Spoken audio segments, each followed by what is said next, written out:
big news coming out of Queen's Park this week is the Auditor General's annual report, where she took the government to task for the poor rollout of the Ontario Small Business Support Grant, where the government wasted money supporting businesses that didn't need the support. Meanwhile, offices like mine were fighting hard to get money to businesses who desperately needed that support and in some cases did not receive it.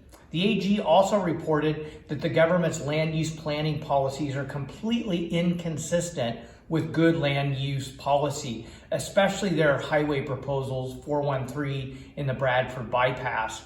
And the Auditor General also pointed out that the government has no plan whatsoever to eliminate homelessness in Ontario.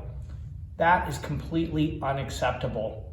This week I filed a motion putting forward a call to the government to aggressively invest in housing affordability solutions, like building 100,000 affordable housing spaces over the next decade, 60,000 permanent supportive housing units with wraparound mental health and addiction supports to end chronic homelessness, and a number of other housing solutions to address the housing affordability crisis in Ontario.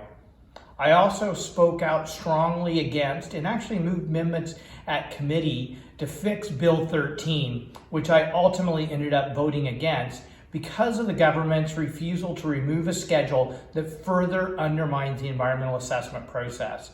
The government previously essentially gutted the environmental assessment process with Bill 197, and they further have eroded it with Bill 13.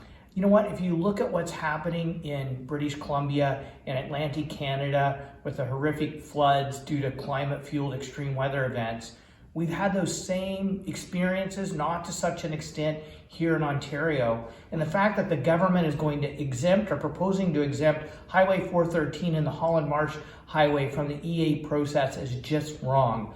I will keep speaking out to protect people, property, and communities.